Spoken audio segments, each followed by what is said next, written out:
How are you relating to this information? Is it resonating with you? Those are all questions to ask yourself at this point, and keep your pen and paper ready, because next up is Leslie Binch, who's going to be talking to you about you are not craving what you think you are. You may think you know what you're craving, but you don't. So Leslie is a colleague. She's a therapist who specializes in treating eating disorders and addictions in Nashville, Tennessee. And she and I have worked together for many years, just as I have with everybody here. And I'd like to allow her to, just give her own introduction of herself and get started with her part of the webinar. Leslie? Thank you, Dr. Ross. Thank you. Hello, everybody. When you're watching this, wherever you are. Yes, I'm Leslie Binch, and I have been working in the area of eating disorders since 2008 with that specialty. I love working with this population. I love working with people who want to get better, who want to really dive into what are these things that keep triggering me about food. And so I'm really happy to do this part of the webinar in talking about the underlying issues of cravings, and you're not really craving what you think you are craving. So I guess we're going to get started. And again, I would encourage you guys to take notes because I'm going to ask you a couple of questions in terms of how and what these cravings are about. And we are really going to help you connect these to your food behaviors.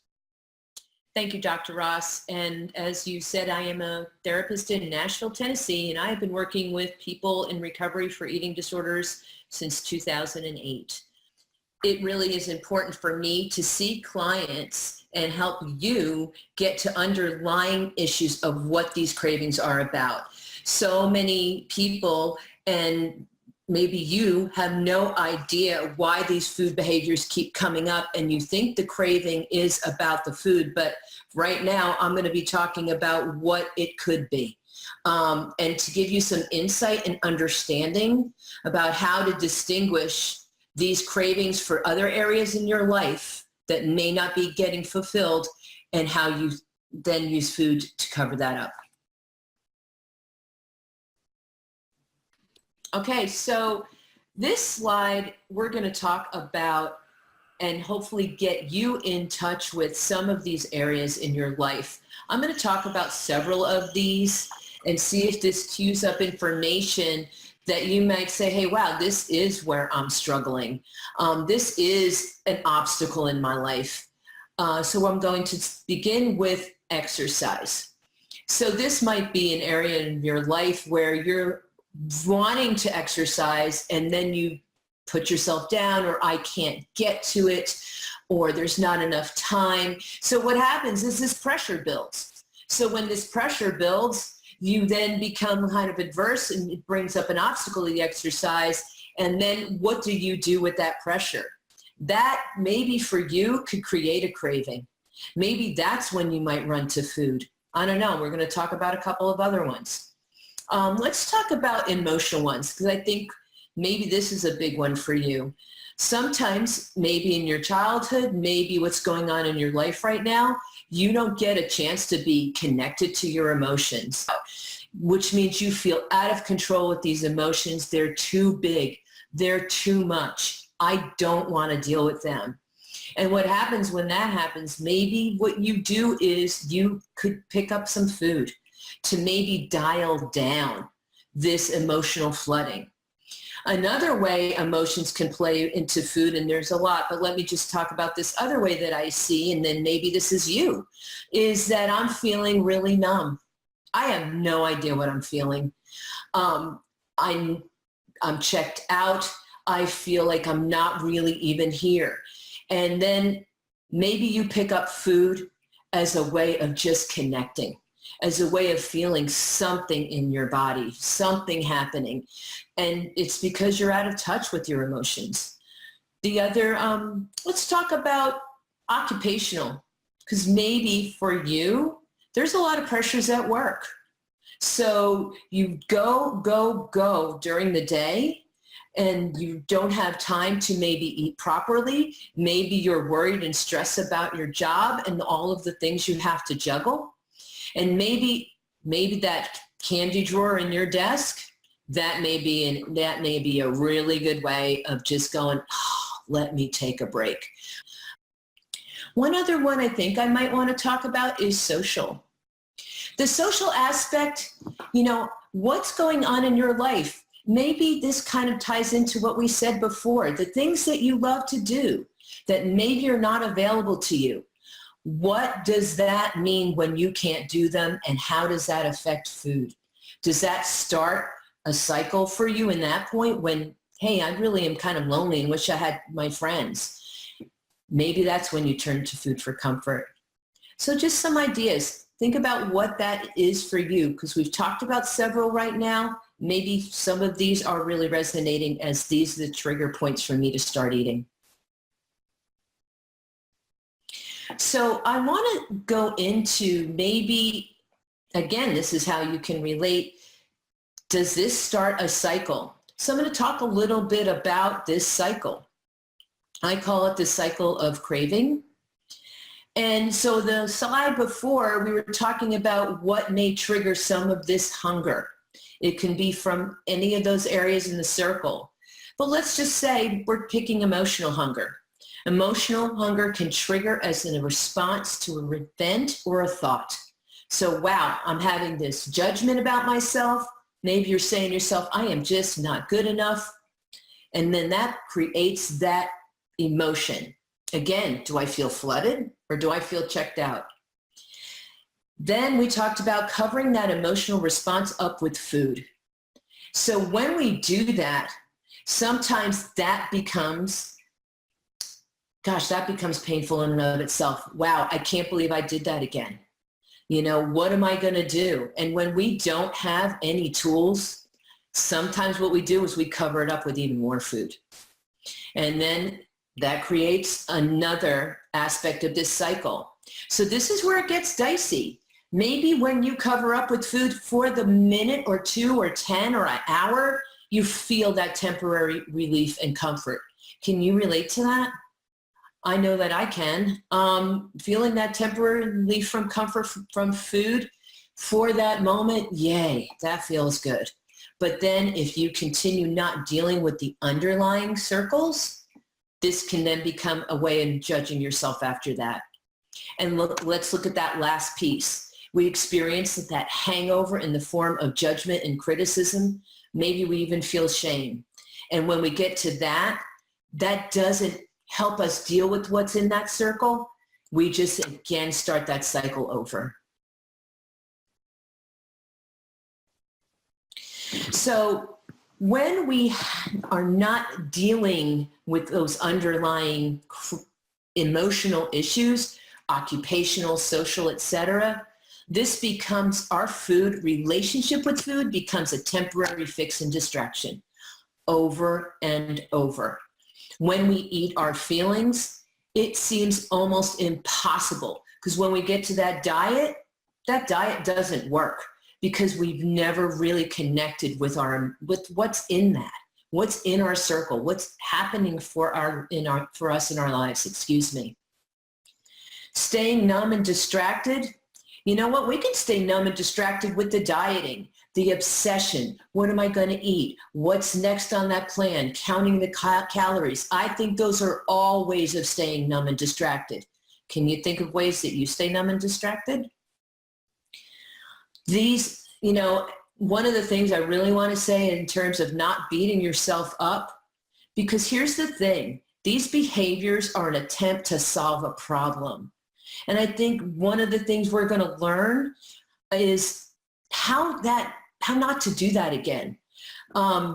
We have these problems. We want to solve our problems, but I think what we're really looking for are positive ways to solve our problems so we don't have that craving and food hangover and shame spiral that happens. And this is a way, stay tuned, to make some attempts to solve these problems in ways that make us grow and encourage our lives. I want to share this success story with you guys. The Anchor program has changed my life. For once, there is a program that gets to the heart of helping you understand while you're struggling and teaches you how to change your patterns that you've spent a lifetime establishing. Previous diets feel superficial, and now I see why they failed. The Anchor program helped me recognize my true self, and for the first time in decades, I'm no longer ashamed of who I am. I really like hearing that. This is what I want for everyone, my clients, for you guys watching the webinar right now. Okay, that was so great, Leslie. Thank you so much for talking with us about and shedding light on how we can determine what we're really craving for and how we can hopefully break free of some of the cycles that trigger our overeating. So I have a couple questions for you, if you don't mind. And the first one is, how do you recognize if your craving is emotional or social or occupational? Like, is there some kind of thought that you have or some physical feeling that you have? What would you say to that? So basically you're saying, how do I know that I'm having these thoughts about food, but is this related to my job stress? Is this related to the feelings that I'm having? Yeah. And I think that one of the things to learn that we're going to talk about is emotional hunger, or not really physical hunger. How about I say it that way? Physical hunger can look a lot different. Maybe my stomach's growling, or I'm, feeling really empty, or I feel lightheaded. I think, I always like to tell my clients, and maybe you guys could check this out. When it's not physical hunger, it's from the neck up. I'm thinking about food. All I can think about is that chocolate bar in my desk. Or, wow, I used to call it living for lunch. So when I was stressed at my job, I would just live for lunch, and that would be, something. And I just noticed all those thoughts, and that really wasn't my physical hunger. That was my emotional, or I wasn't feeling satisfied in my life. That's a great answer to the question. The next question that people ask me that I think may resonate with some of the people I'm listening to the webinar is, you said that our behaviors are an attempt to solve the problem.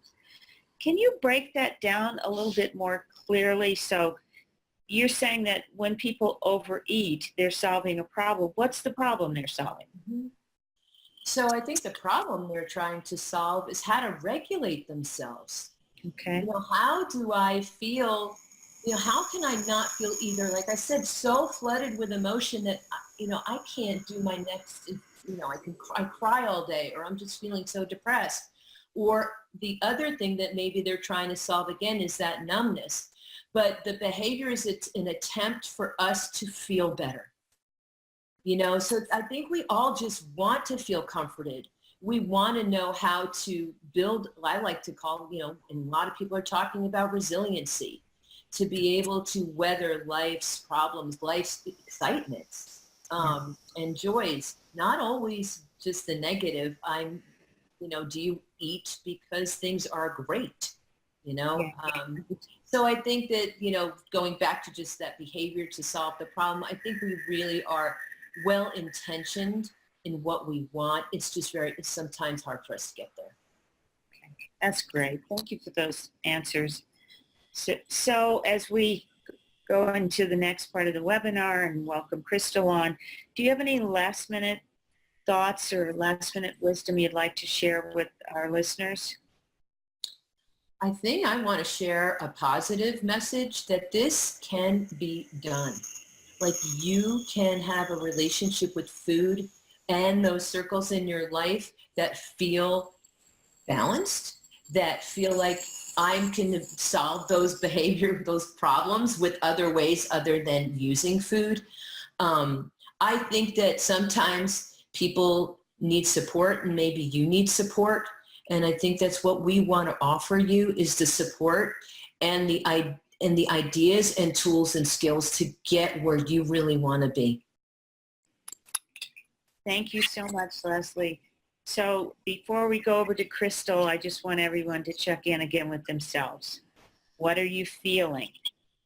What's coming up for you as you're listening, as you listen to what Leslie talked about? Are you starting to be able to recognize areas in your life where not only you put yourself last, but where the cravings you thought you had were all about food, and now you're starting to see a little bit of a window of understanding that they're not about food at all. They may be about emotions or occupations or one of those other circles that Leslie shared with us. So I hope you're, again, taking notes. Stay with us to the end of the webinar, because that's where we're going to be talking about what your next steps are and how you can reach the goals that you have to make peace with food and with your body and have the life that you really want. I want to thank Leslie Binch again for giving us so much wonderful information, and I hope that's been helpful for you. The last part of the webinar series is called Discovering Your Authentic Body with Crystal Van Meter, and Crystal is both a dietitian and an exercise specialist. So look for that next part of the webinar coming to you soon.